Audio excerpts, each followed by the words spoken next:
a 2.8 carat diamond from the Chinese, $83,000 a month from Ukrainians, a cool $1 million courtesy of Romanians, and more than a dozen alleged shell companies to rake it all in. It may sound like the makings of an absurdist thriller, but it's not. These are just some of the shocking details that Republicans say prove the Biden family is involved in an extremely profitable influence peddling scheme. Congressional testimony in August from Hunter's best friend and former business partner supercharged suspicions.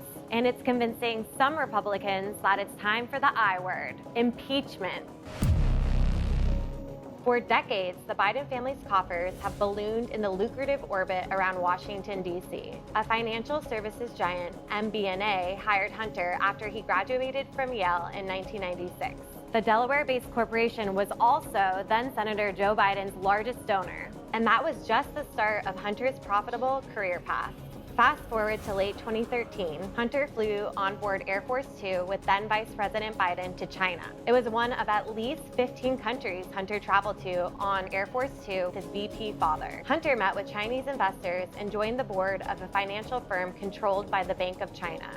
Together, they launched a $1 billion investment fund. And Hunter was just picking up steam. Months later, he connected with his old friend from Yale, Devon Archer, on the board of the now infamous Ukrainian energy firm Burisma. Hunter was allegedly paid $83,000 a month despite having no experience in the energy industry. Archer told Congress that Burisma brought his buddy in because the Biden brand was valuable, and without it, Burisma would have gone out of business. At the time, the company was under corruption probes, impacting its ability to partner with American companies. That's why Hunter was important to them.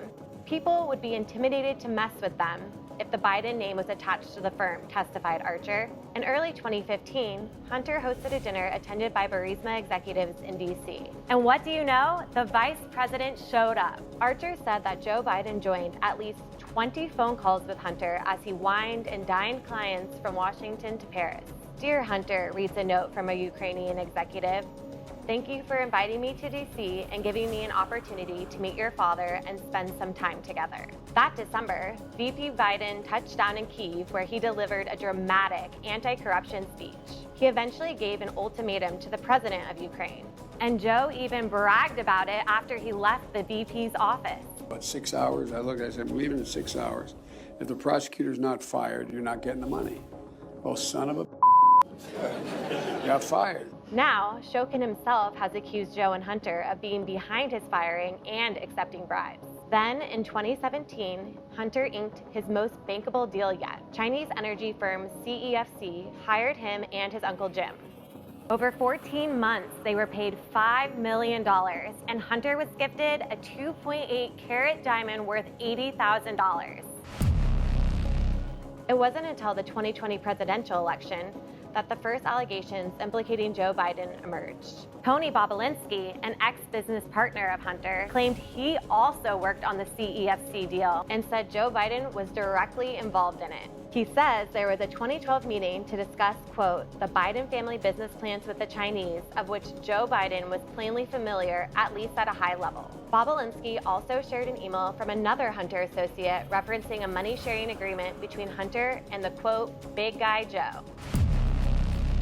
Around the same time, the contents of a laptop belonging to Hunter Biden are splashed across the internet. Hunter abandoned the computer at a Delaware repair shop while in the throes of a drug-fueled downward spiral. The hard drive contained damning pictures and videos of Hunter doing drugs, having sex with prostitutes, and holding an illegal gun. But the drive also contained evidence of an influence peddling operation by Hunter and potentially Joe. Initially, few outlets knew what to make of it. A group of ex-US intel officials were allegedly coordinated by the Biden campaign to discredit the laptop. The widely reported letter they put out suggested that the laptop is a Russian disinformation campaign. It eventually was revealed that Russia was actually not behind Hunter's laptop, but big tech suppressed reporting and public discussion of the laptop anyway. Joe Biden even repeated the Russian disinformation falsehood on the debate stage with Donald Trump during the campaign. DailyMail.com and others verified the hard drive's contents and continued to report on them. We found countless suspicious messages, but several stand out. Hunter complained to his daughter Naomi in a 2019 text. "Don't worry, unlike Pop, I won't make you give me half your salary." The subject line of a 2010 email between Hunter and business partner Eric Schwerin reads, "JRB Bills." Those initials correspond, of course, with Joseph Robinette Biden.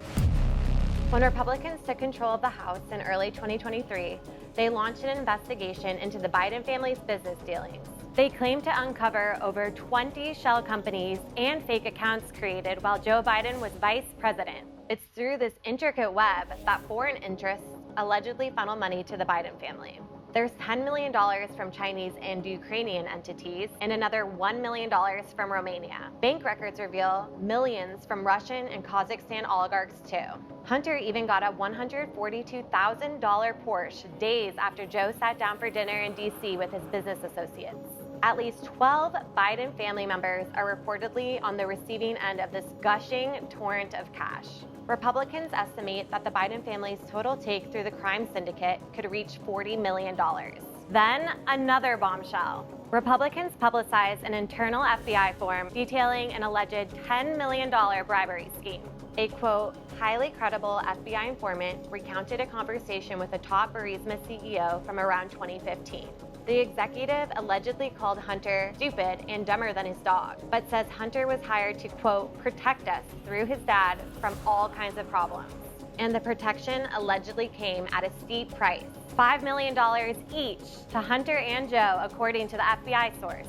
And since the funds were not directly sent to the, quote, big guy, it would take 10 years to find the illicit payments. The FBI informant said he understood the, quote, big guy to be Joe Biden. When pressed over the claims, Joe mocked them. Where's the money?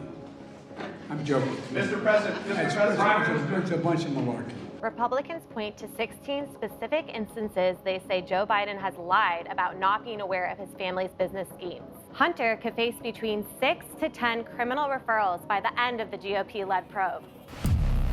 At the same time, DOJ's 5-year criminal probe into Hunter wrapped up. He agreed to plead guilty to 2 misdemeanor tax charges and walk away with probation and no prison time. Republicans quickly slammed it as a sweetheart deal from Biden's DOJ. Adding to their suspicion, 2 veteran IRS agents who worked the Hunter case came forward as whistleblowers. They testify under oath that the DOJ improperly interfered in the investigation. Most shockingly, they claim Hunter should have been charged with a felony for his tax crimes, but a Biden-appointed prosecutor squashed them. That directly contradicts Attorney General Merrick Garland's pledge that charges against Hunter would be pursued without restraint. Whistleblowers also reveal a threatening message that Hunter apparently sent to a powerful Chinese businessman. "I am sitting here with my father, and we would like to understand why the commitment made has not been fulfilled," Hunter reportedly wrote in 2017. The White House is forced to claim that Joe wasn't actually with Hunter at the time. The morning of July 26th, the first son and his lawyers, one who was caught only days earlier smoking a bong, showed up to federal court. During the hearing, Hunter admitted that he obtained over $600,000 from a Chinese company, which contradicted his father's claim that Hunter has never, quote, made money from China.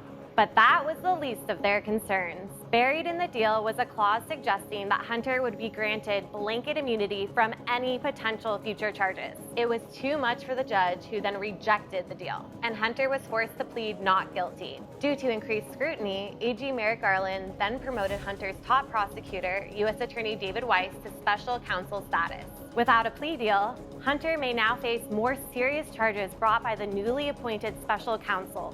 Federal prosecutors say they'll ask a grand jury to indict Hunter on the gun charges by the end of September. Those may include failing to register as a foreign agent and other crimes connected to his business dealings. He is likely to head to trial, and the White House has said the president will not pardon Hunter if he is convicted. The White House is backpedaling. They've dropped President Biden's previous claim that he never spoke to his son about his overseas business deals. Now they are maintaining that Biden was never in business with his son. Republicans say it's a desperate attempt to distance Joe from Hunter's shady dealings as they accelerate down the path toward impeachment. For more videos like this, click like and subscribe.